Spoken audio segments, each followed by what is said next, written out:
Okay, thanks everybody.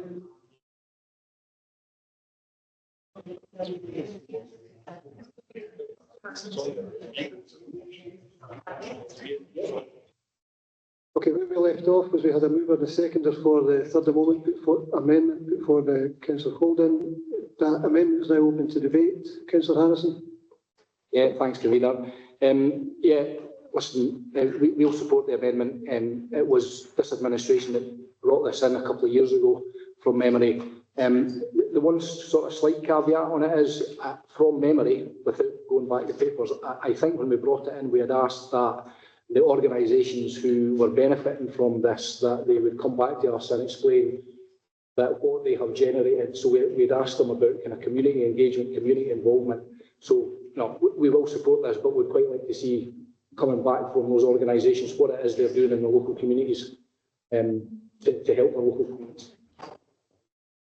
Okay, thank you. Anyone else want to contribute to the debate? Councillor Vasili. Yeah, just very quickly, probably like most members, I've had numbers of representations from clubs asking us not to make this saving. And given the debate we've had on the 8% council tax, it would certainly seem churlish for the sake of 4,000 not to take it off the table. But I would just echo what's been said. I think there was an expectation that clubs would step up in terms of generating young members to increase their revenue, etc. And I certainly know, visiting the Alloa Co-op bowling club, that they have made attempts to do that. So I think we just need to continue the dialogue with the clubs and to see how we can improve things all round, and realise that this is a subsidy that we are providing through the tax system to these clubs. Okay, thank you. Councillor Quinn. Thanks. Yeah, I think we've all had a lot of representations about this, and you know, given that it's to us it's such a small amount, but to some of these clubs maybe it's not so much. It's not so small amount to them. I think it's well worth doing. So I'm happy to support this amendment as well. Thank you. Okay, thank you. Anybody else want to debate the amendment? Okay, on that basis, we'll put the amendment to the vote. Those in favour? That's carried unanimously. Thank you. So we now move back to debate the original paper presented by Councillor Forson. Anybody wish to take part in the debate on the original paper? Councillor Holden. Thanks, Convener. I always say this and I never did, but I'm going to keep my comments brief. It's been a long day, not as long as some budget meetings we've had, and it's been an emotional process as well. I mean, I think I want to just make it clear, I didn't, and I'm not going to support the budget, and I did support the amendment. I'm not going to support the budget, and my reasons are quite simple. I just can't accept imposing a 30% council tax increase. I've heard and I understand fully from the administration, and I know only too well the pressures you go through at every point. Well, it's actually become it used to be about a month and you would lose your hair and stuff. That's how mine is not here any longer. And it used to be over the course of about a month, and then it stretched out to about 3 months, and then it was 6 months, and now it seems to just be the whole process is just one long, protracted, painful experience of trying to make this council have a balanced budget and make unpalatable decisions. And I don't blame anybody at all for supporting a 30% council tax increase, but I can't do it. And I just want to make clear, I mean, I've looked through all the papers, and I've read all the comments and stuff, and we've received significant representations on this matter. And I think really, I don't want to apportion blame to anybody, because I'm not apportioning to blame anybody in the council chambers. But I think there does come a time when we have to start forgetting party loyalties. Of all complexions, both in Westminster and in the Scottish Parliament, and pointing the finger of blame really where it lies. There is a narrative out there, and I think it's a narrative that we would do well to dispel, that we are a wasteful and extravagant council that can't manage its own finances. We are working in absolutely intolerable pressures every single year. And we're looking at the national insurance increases. We've looking at the bills that we pay in terms of PPI for the schools. There are others. I had loads of them in my head before I came meeting. They've all disappeared just now like snow off a dike. But the fact is that there are a lot of these external pressures that are faced, and they're becoming increasingly difficult. And that's why we're having a discussion today about not even a 9% increase, but double-digit council tax increases. This day was always going to come. And there really needs to be a recognition that local government is basically drowning. And there needs to be an acknowledgement of that from both the Westminster Parliaments and from the Scottish Parliament as well. We are not a wasteful council.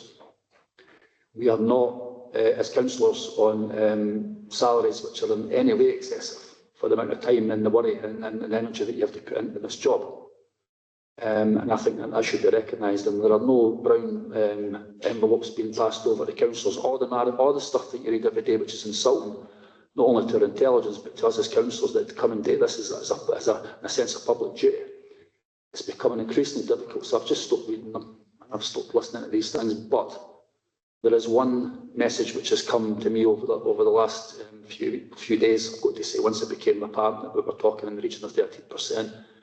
This is an extraordinary increase, and we've got to acknowledge that. Whilst the administration have won a victory today in terms of their own position on the matter, I think it's a correct victory, and I don't think they'll be at all feeling happy about it. So maybe we need to all calm down about amendments and about other, and this is me speaking. We really do, because we're all trying to do our best, and we all have a different perspective on what it is to try and achieve the best outcome for people of Clackmannanshire. I understand the position. I don't think this is the best outcome that we could have had today. And it wasn't about kicking the can down the road. It was merely about trying to make something which was completely unpalatable a wee bit less unpalatable. But we are where we are. I'm not going to support the budget. I'm sure the budget is going to get passed.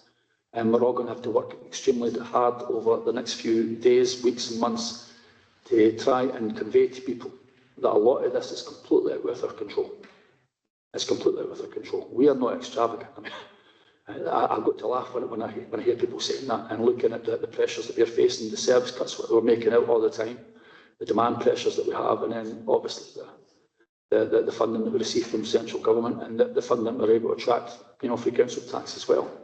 All of these pressures. So I won't support the budget, and I'm going to let others say what their piece of it is now. Okay, thanks. Councillor Holden. Anybody else? Councillor McTaggart. Thanks, Convener. I just wanted to thank Councillor Holden for profound comments there, because it has hard. At no time does anybody in this chamber want to raise council tax or tax fuel or any other charges for that matter. But as Councillor Holden has just alluded to, it's getting harder and harder every year to deliver the services that will keep people afloat, if you like, because we're not delivering extravagant services, we're not delivering luxury services, we're literally just delivering services that give people the minimum that they possibly need to the maximum hour capacity. So I'd just like to thank Councillor Holden for sharing that with us, and totally agree with everything he said. Thanks. Okay, thank you. Any other contribution, Councillor Quinn? Thanks, Convener. No, my position on budgets is always, I don't abstain on budgets. I don't abstain on very much at all, really. And because the impact of us not setting a budget, I think, is potentially much worse than any budget we could set ourselves. But saying that, it's, I fully agree with everything that Councillor Holmes said about the difficulties and the public perception that it's really hard being a councillor, and I don't want any sympathy from anybody. But I feel sick this week having to make this decision. It is not an easy decision, but that's what people voted for me to do. So that's why I got up in my bed this morning, I got ready, and I came here, and we're making a decision. And I think all of us, we can feel the weight of that. And it's not been an easy decision. It's been one of the most difficult decisions that I've had to make as a councillor today. And I've gone back and forth in my own mind. We've had so many conversations, so many briefings, so many papers, so many discussions with the general public, and it's, you know, it's not, these aren't decisions, you know, you don't just come up with them the night before and then turn out and vote for something that's going to make a big impact on people's lives. There's so much thought and there's so much work that goes in by so many people at the council and all the councillors, and you know, I welcome the amendment that Janine brought today, that Councillor Rennie brought to us today, although in the end I didn't end up supporting it. I think it opened up a good discussion about a number of issues. Hopefully it gives us more transparency, more scrutiny going forward on these areas that she identified as part of her amendment. I'm looking forward to going forward, but you know, none of us want to increase council tax 13%. You know, my council tax is going up 13%, and my parents' council tax is going up 13%, and loads of my family and the people I know, their council tax is going up 13% as well, and I have to look them in the eye and explain to them why I needed to do this. And I think we're all in the same situation here.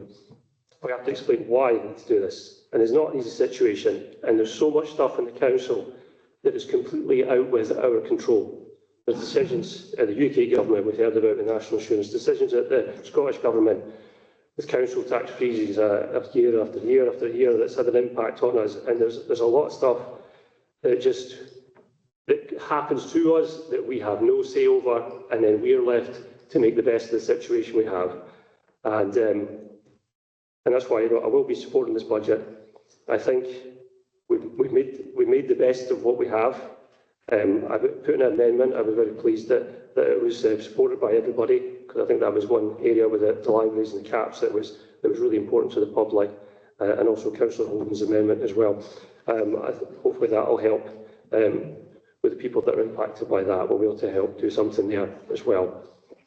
But yeah, it's not an easy decision.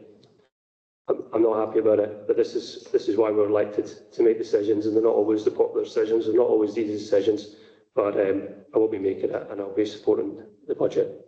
Thank you. Thank you. Any other contributions to the debate? Councillor Silly. Thanks. I'd just like to echo really Councillor Holden and Councillor Quinn's sort of comments. I don't think anybody around this table wants to set a council rate of council tax rate of 13%. But the reality is, as part of the administration, we have to take on board that decision making. And in reality, we're like any household. In fact, we're probably the largest household, Clackmannanshire Council, with an elderly population. We've got a population of 51,500 people in the smallest mainland local authority. I do believe there's a case that we have to make to the Scottish Government about the size issue and the baseline budgets that were given to run a council. We have to continue to take those arguments to the council. But talking about household budgets, we're facing the energy costs, we're facing inflation, and on top of that, we're only getting 60% of the national insurance increase. And the point I was making earlier is the wage of this we recognise as a domino effect. If you're increasing rents and council tax by 10, 13%, the reality is employees will be wanting to come back to us and have more money in their pockets. So it's partly self-defeating. But having said that, these are things largely with our control. We've got to keep pace, absolutely got to keep pace. And I believe the decision on 13%, it's not going to deliver blue light special services, but it will sustain services. There are still savings in there that are very, very difficult to take. But as citizens, we stood up and said, look, we wanted Clackmannanshire, as I say, we're the smallest mainland local authority. We're probably closest to our people. We've seen social media. We know we probably can't go into tests for the next 6 months. And it's stressful, it's really stressful decisions, but I genuinely believe we have to make decisions to continue the services that we deliver and our staff deliver day in, day out. for our citizens. I'm happy to reluctantly support the budget, but I don't think there's any other way that we can go, particularly with those hidden pressures that are built within the system and may have an impact on our reserves. So, support the budget. Thank you. Any other contributions, Councillor Law?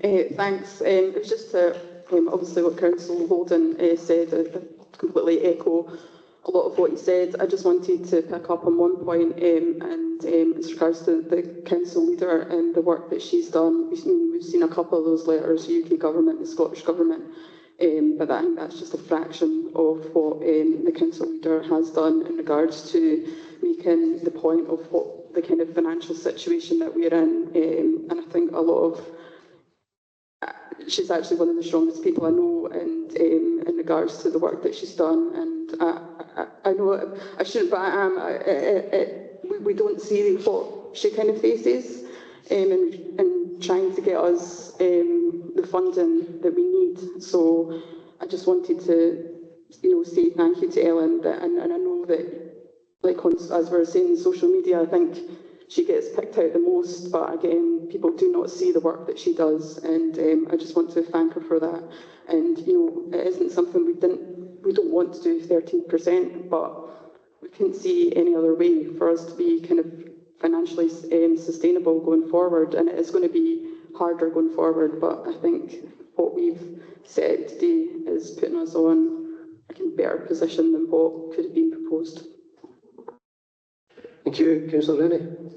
Yeah, thanks. And I would just first of all like to thank the administration and particularly Ellen for the engagement of getting to this point. It's been a kind of ongoing way we've been trying to work together, and I don't see this as an easy process at all, and we've had a discussion offline about that. It's not an easy process, and I wouldn't want to be, as I have said, making the decision that you've had to make. But I mean, entirely looking at it from the point of view, as most of you probably know, I've worked in the third sector forever. So from my third sector and my accounting point of view, I see that the decisions that we're making now are actually not financially viable or beneficial, because actually what we'll have is more people defaulting on their council tax, we'll have more people defaulting on their rent, because that was the one we didn't even touch on. We'll get rent arrears of about 2 million. So essentially we're going to be putting, between rent increases and council tax increases, we're going to be putting about £40 a month onto people. Now, us sitting here as people who are fairly affluent, £40 a month probably doesn't mean much to us, but for somebody who's in masses of debt, I mean, unbelievable debt, it means everything. And I mean, unfortunately, over the years, I've worked with thousands and thousands of people who are in a debt trap that they can't get out of and they see no way forward. And unfortunately, throughout my working career, I've had to deal with suicides because people have felt that way. And, I'm really conscious when we're making these decisions that we're talking about human beings. It might look like numbers on a bit of paper, and I did my accountancy head to work out the figures and felt I really did have a really well-costed proposal, while recognising the challenges. But ultimately, you might all think we're saving money, and that future money will come forward. And I'm not going to make the political argument of 39 million of council tax lost over the last, which I just did, over the last number of years.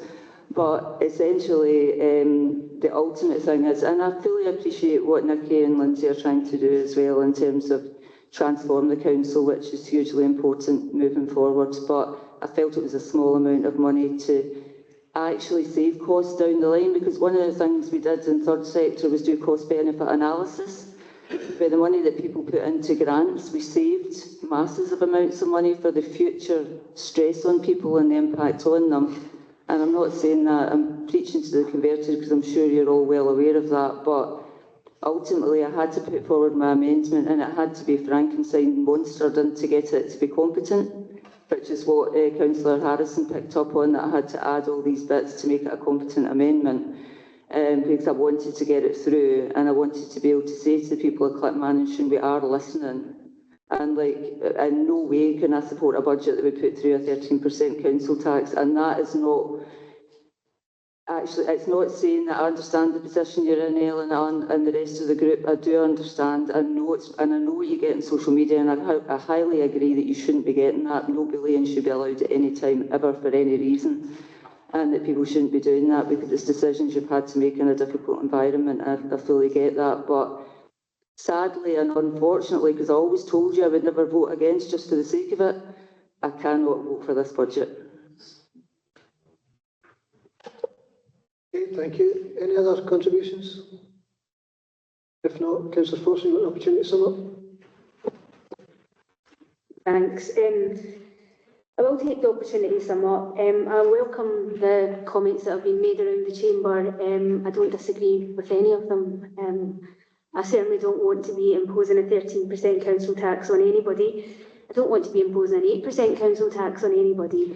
But we are faced with a situation that you have to deal with. And when you step up to the plate and you become elected and you form an administration, that comes with responsibilities. And sometimes that's lost in the kind of chit-chat and the general conversation that goes around. I need to be able to stand in front of people and defend the budget, so I therefore need to be able to believe in what it's going to deliver and know that it's going to have the impact that it needs to have moving forward. And that's really the only reason we have set council tax at 13%.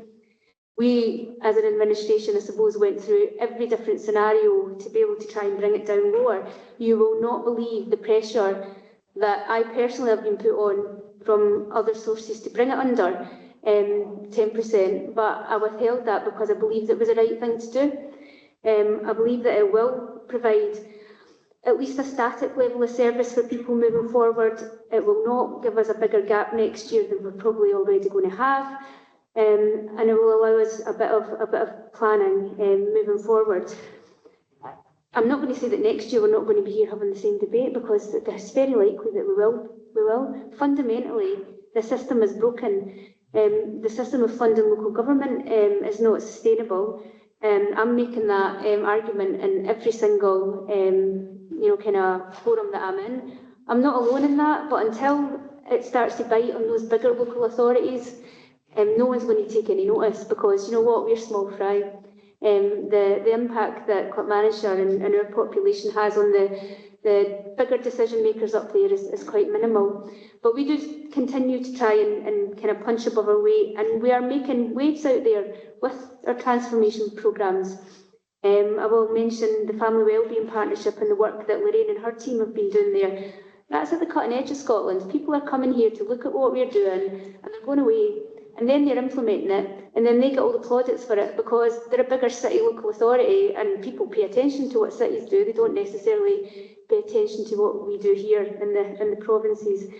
So, yeah, I think it's been a really, really difficult few weeks, actually. I've been sitting with a ball of anxiety, and it's not going away, knowing that the budget is likely to pass today. And if anything, it just gets worse.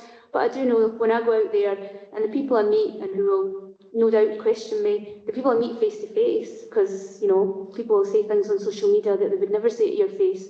I will be able to defend the decisions I've made, because I do believe it's the right thing to do. And ultimately, if that's where we end up as councillors, then I think that's the best place to be in. And I really, you know, I wouldn't take away from the amendment put over by the opposition. I mean, it's perfectly laudable. We just have different views on how we take things forward. So just to finish up, I want to kind of also thank my team, who have been tearing their hair out trying to come up with solutions. I want to give my thanks to the officers, Nikki and Lindsay, who have answered all our questions, who have tried to put it in ways that we can understand to kind of move forward, and the other directors and the teams behind them. We certainly couldn't do what we do without them, and we wouldn't be delivering the services to our communities without them. And they're on the front lines as well. So, you know, as services kind of get pressed and pushed back, they're very often the ones dealing with the public as well, and we need to remember that. One thing I am reflecting on, though, is clearly we've got a bit of work to do with Be the Future and the Transformation Board, because clearly the messaging isn't getting out there as to what it is that we're looking to do and where it is that we're hoping to take the council and why that requires funding. So I'm going to reflect on that. I'll speak to the Chief Executive and see if there's something we can do to improve that. I am also reflecting on the fact that perhaps we need a cross-members budget working board as we go through the year, which might help arriving at decisions that wee bit easier and make sure that we all understand things. However, fundamentally though, we might come to different views on it, but that's politics and that's where we are across the chamber. So whilst I'm pleased it's likely the budget will pass today, I'm taking absolutely no joy in that fact. I might sleep tonight, which would be nice, but I might not. But thanks everybody. Okay, thank you. We don't have agreement on the paper, obviously, we'll put it to the vote. Just to be clear, what we're voting on is the General Services Revenue and Capital Budget 2025-26 as amended with amendments 1 and 3 that we voted on earlier. Roll call. Sure can. Thank you very much. So we are voting on item 5. Councillor Fairley? For. Councillor Lee? Right. And that's included the two amendments that passed. I didn't pick up on that. Sorry. Yeah, sorry. Yeah, for. Sorry. Just to Sorry, no. Councillor Lindsay? For. Councillor McCluskey? Against. Councillor Balsillie? For. Councillor Keogh? Against. Councillor Law? For. Councillor Hamilton? For. Councillor Rennie?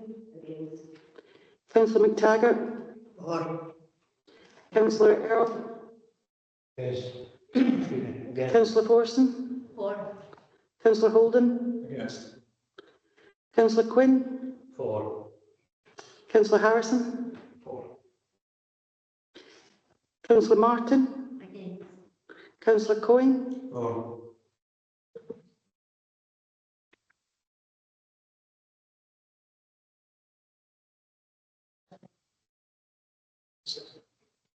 Okay, so the votes for that paper are 11 votes in favour and 6 against, so the budget has been carried.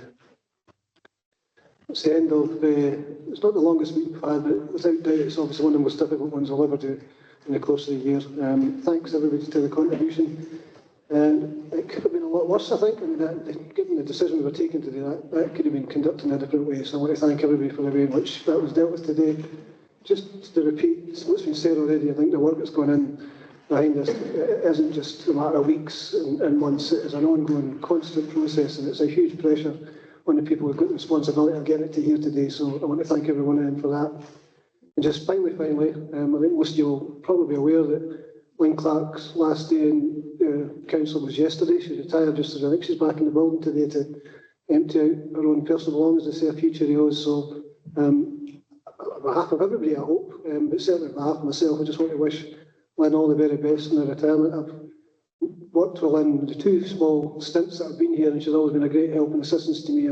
Fought the knowledge and kept me in the right track many, many times. I'm sure that's the same for everybody. So just want to wish her all the very best.